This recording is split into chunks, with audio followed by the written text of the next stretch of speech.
One day, while Jesus was still living in Capernaum,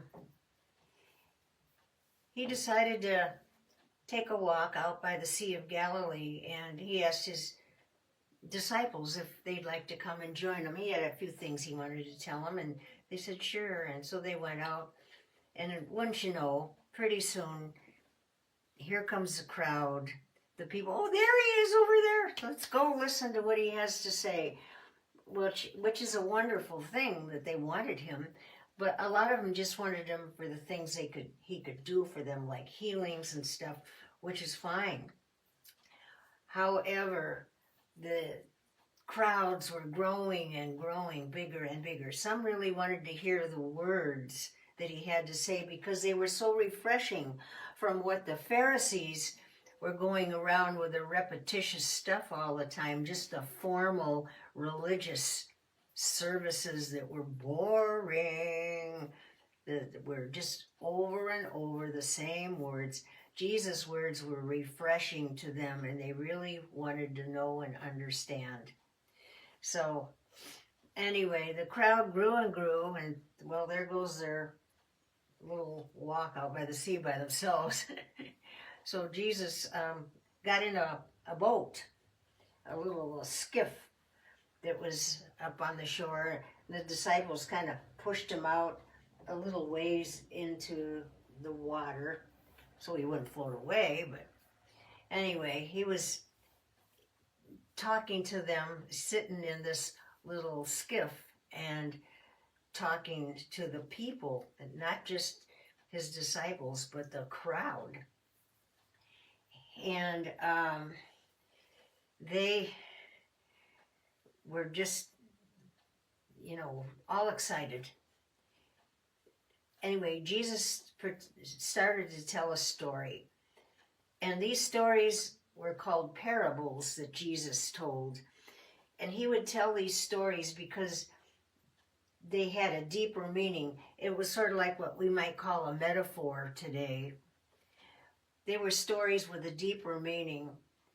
So one of the stories that Jesus told that day to the crowd was, he said there was a farmer, and he was sowing seeds, but it was a windy day, and so he was taking the seeds out of his little pouch and throwing them around on the ground, but it was a windy day, and the wind came and it blew some of the seeds up on the road, and it was hard up there, like hard clay. And it says right away the birds came and picked up all the seeds and carried them away. And then some of the seeds blew onto stony ground, and this was stones, and then there was dirt in between. It was rocky ground. And he said they started to grow and put down roots, but because there was such rocky ground, the roots withered up, and it didn't take hold. And so after a few days, they dried up and they died. But some of the seeds, he said, some of them fell on fertile soil. It was rich soil, and they got blown onto the rich soil where the farmer was doing there. And it says they took root and they started to flourish and grow, but also so did the weeds. Good fertile soil makes good, big, strong weeds too. And it says, and he said the weeds finally overtook the good seed, and it choked them out, and the seed died.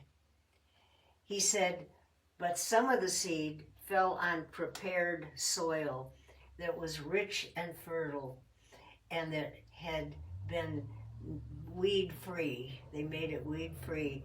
And these grew and produced much fruit. And so the Lord was telling them, this is what this parable means. The seeds are like people, and some of the seeds fell, and the wind blew some of the seeds onto the hard road, and the birds came along and just picked it up. They didn't even have a chance to root or anything. They just got taken away. Some of the seeds fell on rocky soil and they started to take root, but the rocks and things were making it difficult for them to put down good roots and get anywhere. And so after a while they dried up. These are like people's hearts. They dried up and their desire to grow died. And then some of the seeds fell on fertile ground. And oh man, that was rich soil. But unfortunately, it was rich soil for the weeds too.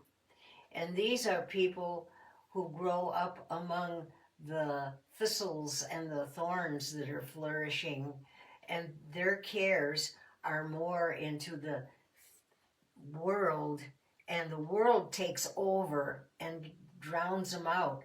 All of the wonderful, now I say wonderful, to some people in their mind it is, but all the weeds of the bad things of the world, which seem so big and bountiful, but they're really thistles and they're thorns. They might have good looking flowers on them, but ouch, they hurt.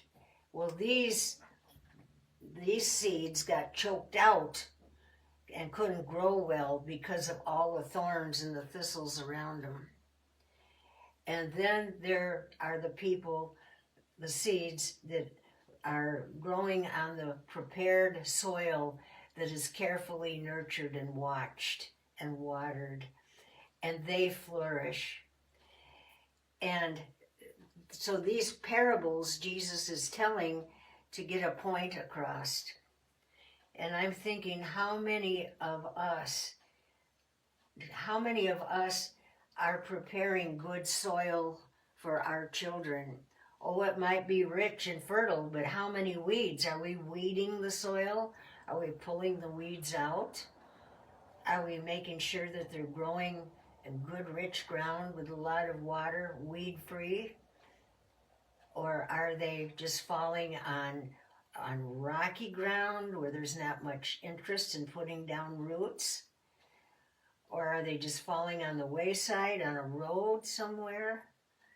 Are they just drying up? Is the wind just blowing all of this away? We got to be careful with our children and ourselves of what are we nurturing? What do we really want to grow?